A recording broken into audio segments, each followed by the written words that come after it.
Neuroplasticity is the foundational mechanism that allows the brain to adapt, rewire, and grow in response to experience, and it's most potent when we're faced with challenges, stress, or pain.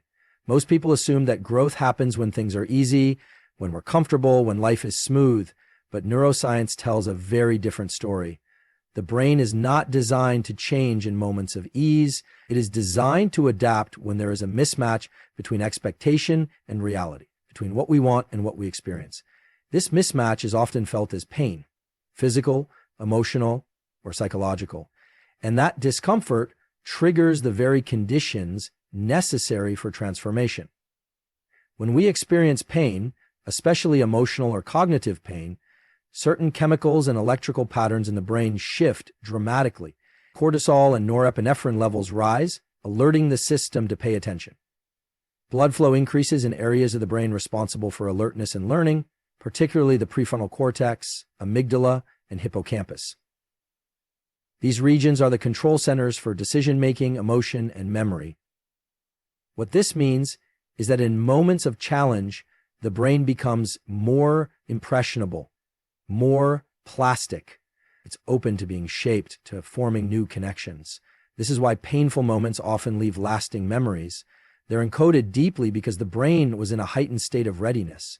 The mistake people make is believing that pain is simply something to be endured or escaped.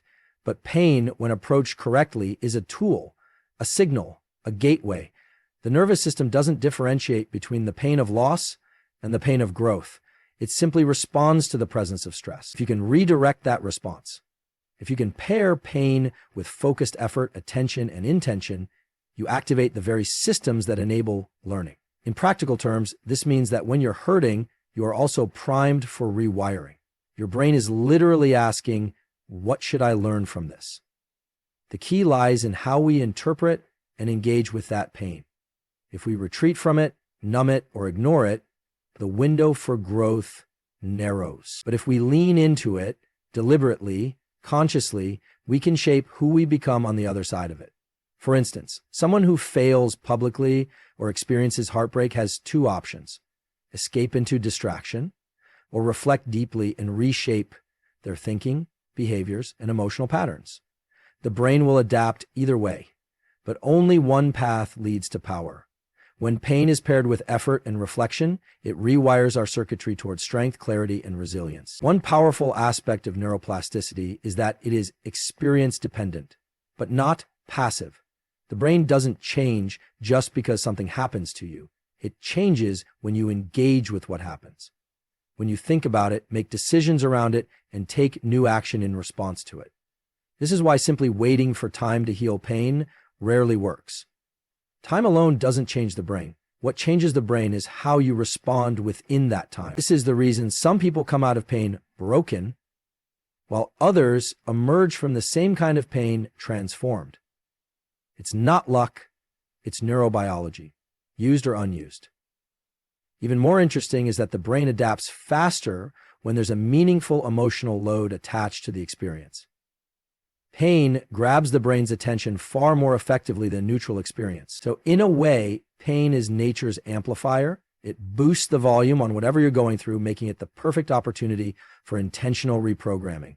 If in that moment you redirect your attention to growth, learning, or values-based action, your brain encodes that pathway. Do it again and again, and it becomes your default. You train your brain to become stronger under pressure, more focused in adversity, and more capable in chaos. Pain is the catalyst, but neuroplasticity is the engine.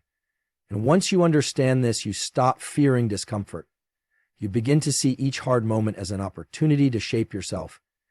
It doesn't make the pain less real, but it gives it direction. It gives it value. You realize that pain isn't the end. It's the beginning of who you can become. And the process of becoming begins with the brain's incredible ability to change itself in response to challenge. That's not just inspiring, that's science. Stress is often misunderstood as something purely negative, something to avoid, manage, or eliminate. But from a biological and psychological perspective, stress is not inherently harmful. In fact, it's essential for survival, growth, and adaptation. The stress response is the body's way of mobilizing energy and attention to deal with challenges. When activated appropriately, it can sharpen focus, enhance memory, boost motivation, and prepare the body to perform at a higher level. The key lies in how we interpret the stress we experience. Stress, when seen as a signal rather than a sentence, becomes a powerful mechanism for transformation. At a physiological level, stress triggers the release of hormones such as adrenaline, norepinephrine, and cortisol. These chemicals increase heart rate, elevate alertness, and shift our focus toward immediate problems. This is the classic fight or flight response.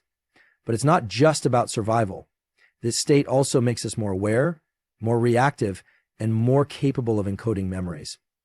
If this stress is acute and time-bound, meaning it doesn't linger chronically, it can actually help the brain and body grow stronger. Athletes, for example, intentionally expose themselves to physical stress to build strength. The same logic applies to mental and emotional challenges. Facing stress, rather than avoiding it, builds psychological resilience. But here's where the shift happens. The way we perceive stress changes its effect on us. When we interpret stress as a threat, our brain's emotional centers, particularly the amygdala, go into overdrive, leading to anxiety, paralysis, and withdrawal. But when we interpret stress as a challenge, something we are capable of handling or learning from, the prefrontal cortex engages more actively. This part of the brain is responsible for decision-making, planning, and emotional regulation. In short, the meaning we attach to stress determines whether it will weaken or strengthen us. This is not just mindset, it's neurocognitive framing, and it has measurable biological consequences. Research has shown that individuals who view stress as enhancing rather than debilitating are healthier, more productive, and more emotionally resilient. Their cortisol levels return to baseline more quickly after stressful events. Their immune systems are stronger. Their attention is more focused. This is because perception shapes physiology. When you tell yourself, "This stress is helping me focus," your brain responds accordingly. The stress response becomes a source of energy rather than anxiety. You begin to use it rather than be used by it. Understanding this gives you agency. It means you are not at the mercy of your circumstances or your emotions. You have the ability to reframe your experience, to reinterpret the signals your body is sending. Instead of trying to escape stress, you can start asking better questions. What is this stress preparing me for? What can I learn in this moment? How is this helping me grow stronger? These questions shift your brain's attention from fear to function, from panic to performance. Of course, not all stress is helpful. Chronic stress, ongoing, unresolved, and paired with a sense of helplessness can be damaging to both mental and physical health. But even here, the perception of control matters. When individuals facing chronic pressure feel that their actions make a difference, that they have purpose, that they can adapt, that they are learning, the stress doesn't vanish, but its impact is reduced. Purpose buffers pain. Control buffers chaos. This understanding has deep implications for how we approach challenges in life. Whether it's academic pressure, emotional upheaval, career uncertainty, or personal failure, stress can be reinterpreted as data, a signal that growth is possible, that something meaningful is at stake. The more we practice leaning into stress with curiosity and intention, the more our nervous system learns that discomfort is not danger, it's development. So the next time your heart races, your breath shortens, or your mind fills with pressure, pause. Don't run from the feeling. Recognize it. Breathe into it. Name it not as fear, but as readiness. Not as breakdown, but as buildup. Because that stress is not the end of your capacity, it's the beginning of your adaptation. It's not a sentence you have to carry. It's a signal pointing toward your next level of growth. Discomfort is one of the most misunderstood experiences in human life. Most people spend their energy trying to avoid it, suppress it, or escape it entirely. But from a biological and psychological perspective, discomfort is not the enemy, it's the training ground for growth. The nervous system adapts through exposure. This means that every time we intentionally step into discomfort, we signal to the brain and body that adaptation is necessary. That process, over time, doesn't just increase tolerance for stress, it builds confidence, clarity, and strength of identity. The brain is constantly seeking efficiency. It prefers routine, predictability, and known outcomes because these require less energy. But the moment you do something difficult, something unfamiliar, the brain has to work harder, it has to pay more attention, reevaluate expectations, and possibly create new neural pathways. This is exactly how learning happens. Discomfort, therefore, is not just a side effect of growth, it is the entry point. Whether it's physical training, emotional healing, or cognitive development, progress is always preceded by a stage of discomfort, and how you respond in that stage determines whether you adapt or retreat.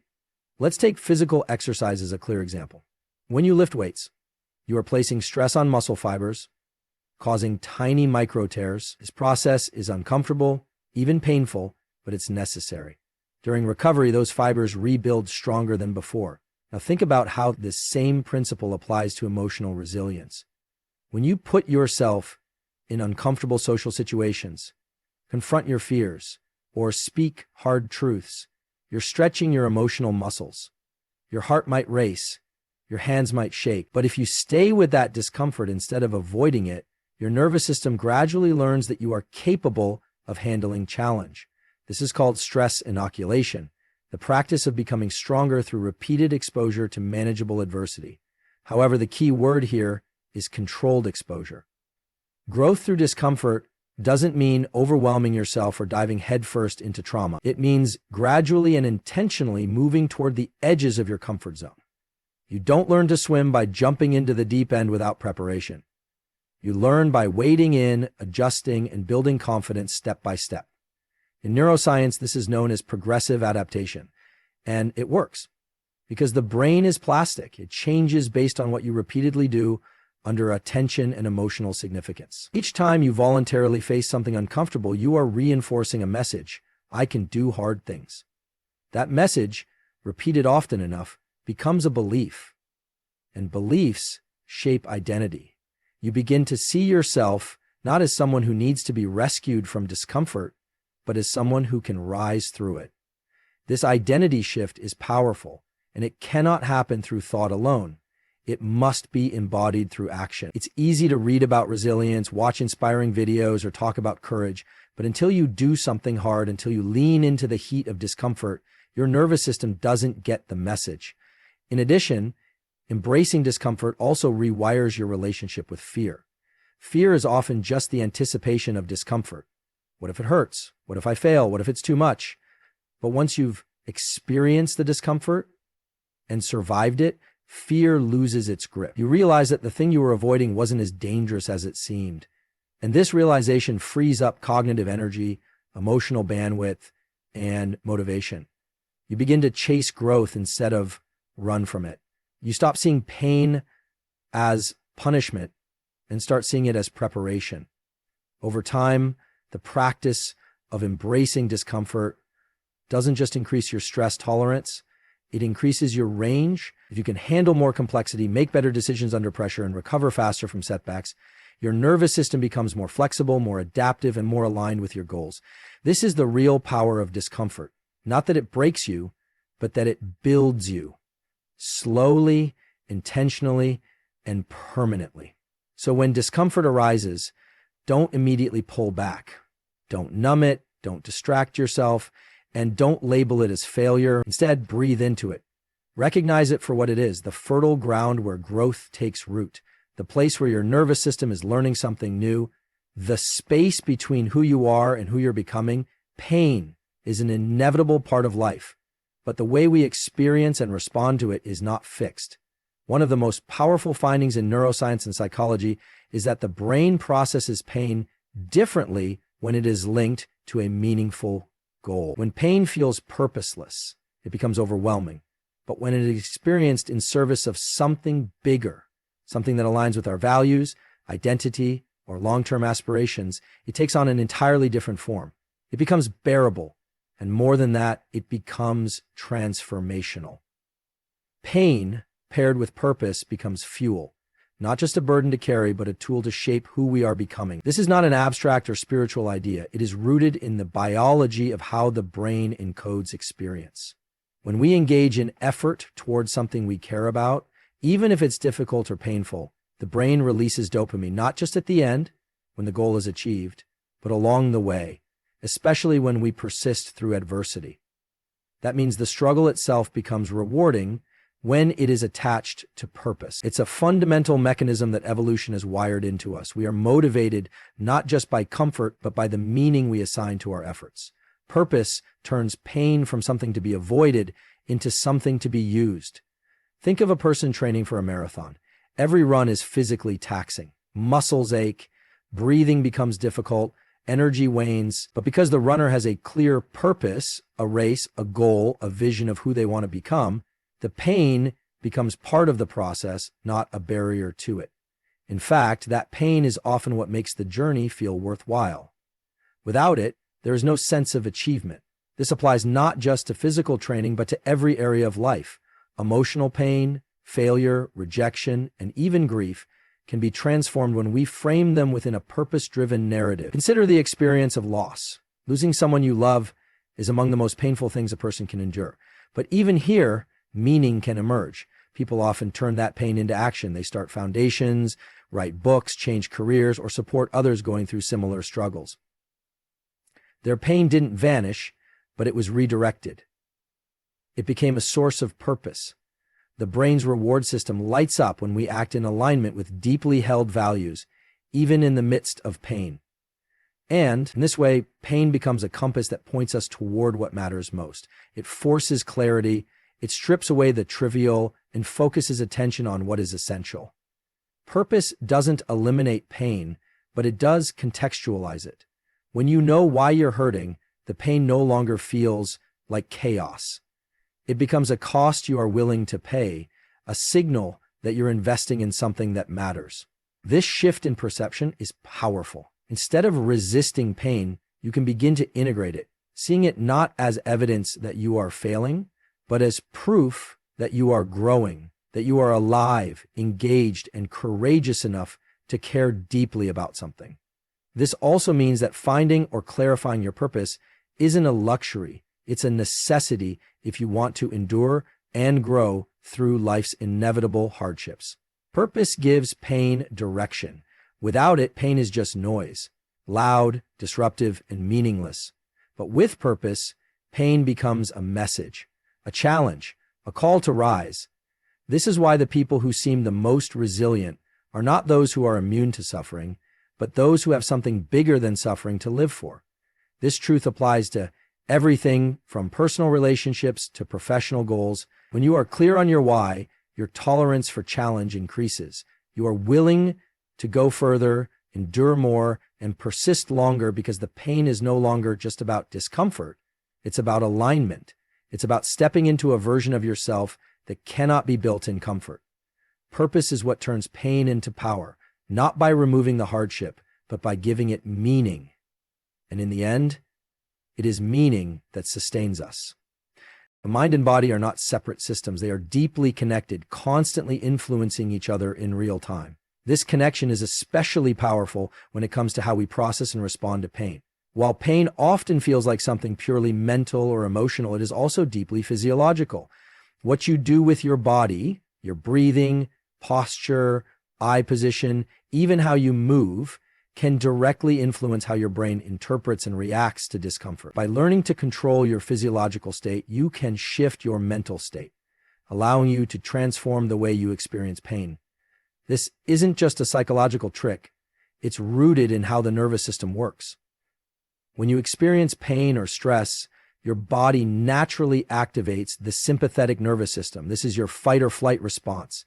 Heart rate increases, breathing becomes shallow, pupils narrow, and muscles tense. These reactions are automatic, but they're also reversible. You can use specific physical tools to signal safety back to your brain, calming the nervous system and changing how pain is processed. One of the most effective ways to do this is through breath. Slow, intentional breathing, especially extending the exhale, activates the parasympathetic nervous system, the body's rest and digest mode. This lowers cortisol levels, reduces anxiety, and helps reframe pain as manageable rather than overwhelming. Another powerful tool is vision. When we are stressed or in pain, our field of vision narrows. We tend to focus tightly on the source of discomfort, which intensifies the feeling of being trapped or overwhelmed. But by deliberately widening your visual field, softening your gaze, looking at the periphery, you send a calming signal to the brain that says, we are not in immediate danger. This shift in vision relaxes the nervous system and helps you regain perspective. It's a simple but effective technique that can be used in real time when discomfort spikes. Posture is another underappreciated aspect of the mind-body connection. When people feel defeated or overwhelmed, their posture often reflects it. Shoulders slumped, head down, chest collapsed. But changing your posture to a more upright, open position doesn't just change how others see you, it changes how you feel internally. Research shows that standing tall with an open chest increases feelings of confidence and reduces cortisol levels. These small physical shifts act as signals to the brain, reinforcing a sense of control and capability even in the face of pain. Movement, too, plays a critical role. Physical activity, even something as simple as walking, can help reset the nervous system and create momentum in moments of emotional or mental struggle. Exercise increases the production of endorphins and other neurochemicals that reduce the sensation of pain and elevate mood. But beyond that, movement engages the brain's motor systems, shifting focus away from rumination and toward action. This is especially powerful when paired with intentional reflection. Walking while thinking, for instance, can help integrate emotions and thoughts, leading to greater clarity and emotional processing. The mind-body connection also includes the internal dialogue we maintain. The language we use, both mentally and verbally, affects our physiology. Telling yourself, I can't handle this, triggers more stress responses. Telling yourself, this is difficult, but I'm capable, creates a different cascade of chemical and neural responses. That inner script is not just noise, it's input, and the body responds accordingly. When you combine physical techniques with intentional self-talk, you create a feedback loop that enhances your ability to manage pain and transform it into strength. Learning to regulate your physiological state gives you real leverage over your mental state. It turns the body from a victim of pain into a partner in resilience. You are no longer just reacting to discomfort, you're shaping your response to it. This is the core of self-regulation, using the body to influence the mind and using the mind to guide the body. Over time, this practice builds confidence and autonomy. You stop fearing pain because you know you have tools to meet it, manage it, and grow from it. It doesn't mean pain disappears, but it does mean you are no longer powerless in the face of it. Digital space is not something fixed or predetermined. It is shaped moment by moment, especially through the choices we make in response to challenge and pain. When we repeatedly engage with discomfort instead of retreating from it, we send a message to ourselves about who we are and what we're capable of. That message, over time, forms the foundation of our self-premiere. In other words, identity is not built through thinking alone. It is built through action, specifically consistent action taken in the face of adversity. Each time you choose to lean into difficulty rather than avoid it, you shift your internal narrative from one of helplessness to one of agency. That shift is what turns pain into power.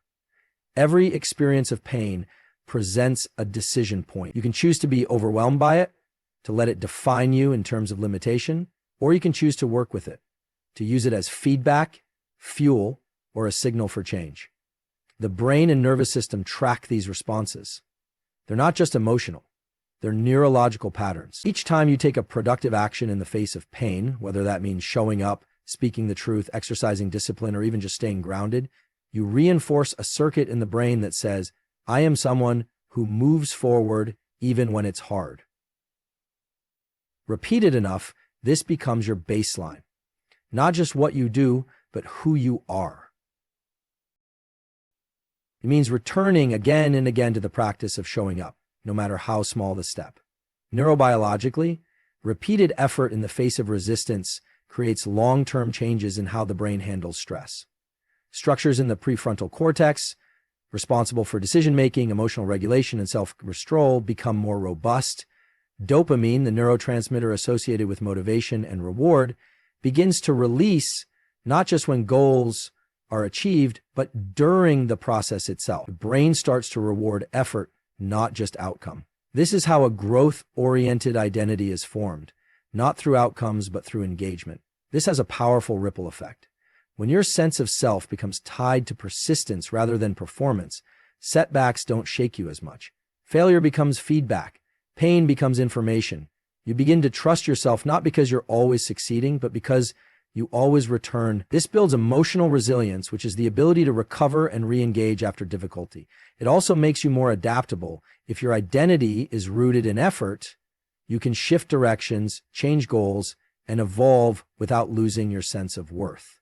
Many people struggle with identity after failure or loss because they've tied their self-esteem to external achievements. But when identity is built on consistent action, on being someone who faces pain with intentional effort, it becomes much more stable. You start to see yourself not as someone broken by pain, but as someone forged by it. And that identity is not theoretical, it's embodied. It lives in your habits, your decisions, your daily practices. It becomes visible to others, not in what you say, but in how you move through the world. This process also cultivates self-respect, which is deeper and more enduring than external validation. You don't need anyone else to approve of your journey when you know how hard you're working to grow through your challenges. You become your own source of affirmation. That doesn't mean you don't need support, but it means your self-worth is no longer fragile or dependent on conditions. It's internalized, earned. Ultimately, turning pain into power is not just about managing difficult moments. It's about becoming a different kind of person. Someone who doesn't shrink from challenge. Someone who acts with courage, not because they're fearless, but because they're committed. And that commitment, expressed through consistent effort, reshapes everything. It rewires your brain. It redefines your story. It rebuilds your future from the inside out. Pain becomes the pressure that strengthens you. Action becomes the forge. And identity becomes the unshakable core of who you are becoming.